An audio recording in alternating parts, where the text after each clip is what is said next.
இது ஹஜ்ஜத்துல் விதாவு முக்கியமான ஒரு உரை. இதுவே மொத்தம் 15-20 ஸ்டெப்பு ரசூலுல்லாஹ் சொல்கிறாங்க. அது பெருசாக போயிடும். இது முடிச்சுட்டு வரும்போது வர்ற வழியில் இப்போ என்ன ஆகிட்டாங்க, மக்கள் எல்லாம் அவங்கவுங்க ஊருக்கு போயிட்டாங்க. இப்போ ரசூலுல்லாஹ் கூட ட்ராவல் பண்ணிட்டு இருக்கிறவங்க யார்? மதீனாவாசிகள், அதாவது தலைமையை சேர்ந்தவர், ஹெட் குவார்ட்டர்ஸ் சேர்ந்தவங்க மட்டும்தான் இப்போ ட்ராவல் பண்ணுறாங்க, ஊருக்கு போயிட்டு இருக்காங்க.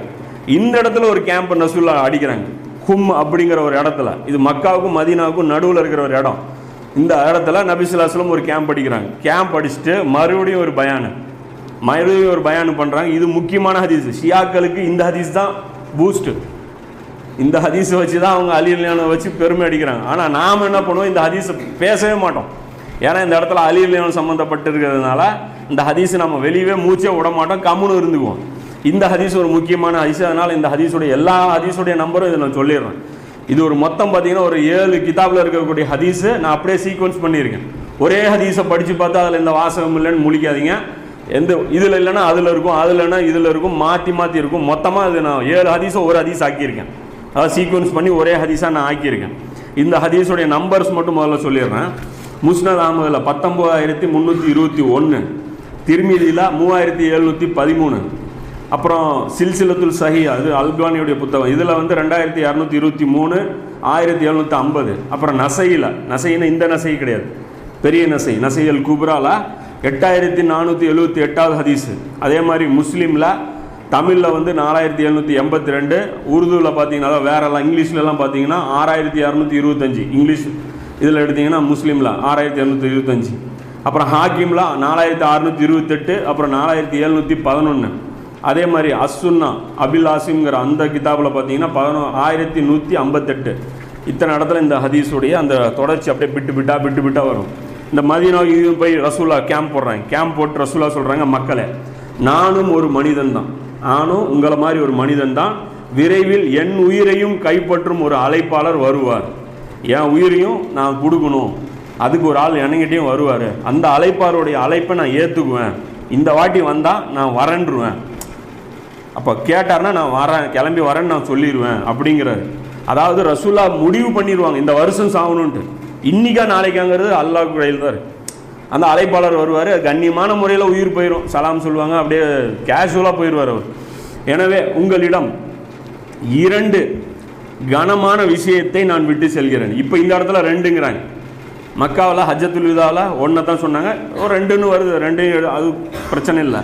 இந்த இடத்துல 2ங்கிறாங்க நபி ஸல்லல்லாஹு அலைஹி வஸல்லம். இது முஸ்லீமில் இருக்கக்கூடிய வாசகத்தில் நீங்கள் பார்க்கலாம்.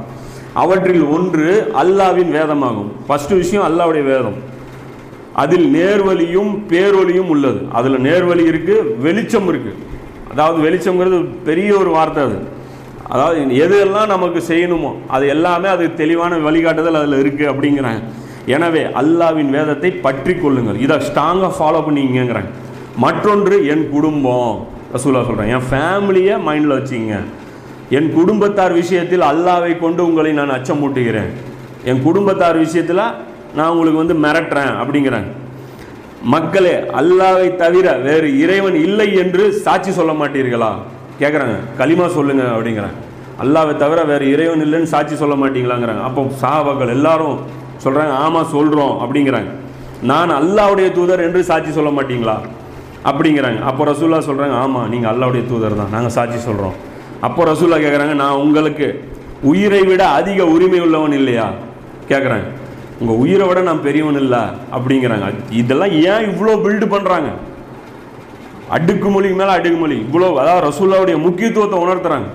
உங்களுக்கு உயிரை விட நான் பெரிய ஆள் இல்லை அப்படிங்கிறாங்க. ஆமாம் அப்படிங்கிறாங்க.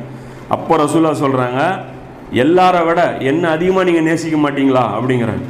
ஆமாம் அல்லாஹ்வுடைய தூதர், உங்களை தான் நாங்கள் நேசிப்போங்க. அப்போ ரசூலுல்லாஹ் சொல்கிறாங்க, யார் என்னை நேசிக்கிறாரோ அவர் அலியை நேசிங்க. இத்தனை அடுக்கி ரசூலுல்லாஹ் சொல்கிறாங்க, யார் என்னை நேசிக்கிறாரோ அவர் அலியை நேசிக்கட்டும் ரசூலுல்லாஹ் சொல்கிறாங்க. சொல்லிட்டு சொல்கிறாங்க, இறைவா, யார் இவனுடன் நேசம் கொள்வாரோ அவனுடன் நீயும் நேசம் கொள், யார் இவனுடன் விரோதம் கொள்வாரோ அவருடன் நீயும் விரோதம் கொள். இன்னைக்கு கிலாஃபத் அடிமட்டமாக போச்சு அப்படின்னா அது காரணம் என்னன்னா அலி ரலியல்லாஹு நம்ம படிக்காதது தான், ஹசன் ஹுசேனை நம்ம படிக்காமல் போனது தான். இன்றைக்கி இந்த உம்மத்து இழிவுபட்டுருக்குதுன்னா அலியை படிக்காதனால தான். அலிகிட்ட மட்டும் நம்ம ஸ்டூடெண்ட்டாக சேர்ந்துருந்தோம், இந்த பிரச்சனை நமக்கு வந்திருக்காது. எது தீனுன்னு அவர் காமிச்சு கொடுத்துருப்பார், அதை நோக்கி நம்ம போயிருப்போம். இன்னைக்கும் வந்து அலியை யார் எதிர்த்தாங்களோ அந்த ஆட்சியாளர்கள் இன்னைக்கும் தொடர்ந்துட்டு இருக்காங்க. ஆனால் அலியுடைய அந்த போதனைகள் எல்லாமே போயிடுச்சு. அதாவது அவங்க என்ன செஞ்சாங்க, ரொம்ப முக்கியம் நடந்த விஷயம் தேவையா, இது முக்கியம், என்னுடைய நபி இவ்வளோ வந்து ரிக்வஸ்ட் பண்ணி சொல்லிட்டு போன விஷயம், ஒரு ஒரு மார்க் அறிஞர் வந்து நான் வந்து இதெல்லாம் பார்க்க வேண்டியதில்லை, அதில் வந்து நமக்கு என்ன வேலை இருக்குது, அது என்ன வேலை இருக்குது இப்படின்னா நம்ம எப்படி தூக்கி போட முடியும்? எனக்கு ரசூல் முக்கியமாக ஒரு மனிதனுடைய கருத்து எனக்கு முக்கியமாக இருக்குமா? இந்த இடத்துல ரசூலா சொல்கிறாங்க, இவனை யார் விரோதம் கொள்கிறாரோ அவரோட நீயும் விரோதம் கொள் சொல்லிட்டு சொல்கிறாங்க. அலி குரானுடன் இருப்பான். ரசூலா சொல்கிறாங்க அலி குரானுடன் இருப்பான், குரான் அலியுடன் இருக்கும். இவர்கள் இருவரும் பிரிய மாட்டார்கள், இவங்க ரெண்டு பேருமே பிரிய மாட்டாங்க.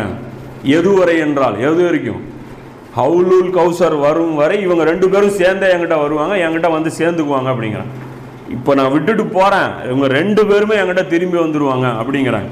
அப்போது அலியுடைய முக்கியத்துவம் எவ்வளோ இருக்குது இதை வச்சு தான் அவங்க சொல்கிறாங்க ஷியாக்கள். நம்ம வந்து மற்ற சஹாபி மாதிரி இவர் கிடையாது. அதாவது என்ன விஷயம்னா, அந்த பொசிஷனுக்கு வராங்க இல்லையா, அந்த கிலாஃபத்தை லீட் பண்ணுறாங்களே, அதாவது தனிப்பட்ட முறையில் சாத் பின் அபி வக்காஸ் ரொம்ப உயர்ந்தவர். ஆனால் அவர் தனி வாழ்க்கை வாழ்ந்து மரணிச்சிட்டார். அது அவ்வளோ எஃபெக்ட் நம்ம வாழ்க்கையில் பண்ணாது. புரியுதுங்களா?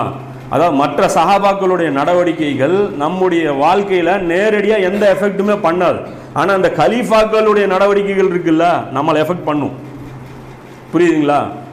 அபூபக்கருடைய பாலிசிஸ் உங்களையும் என்னையும் பாதிக்கும்.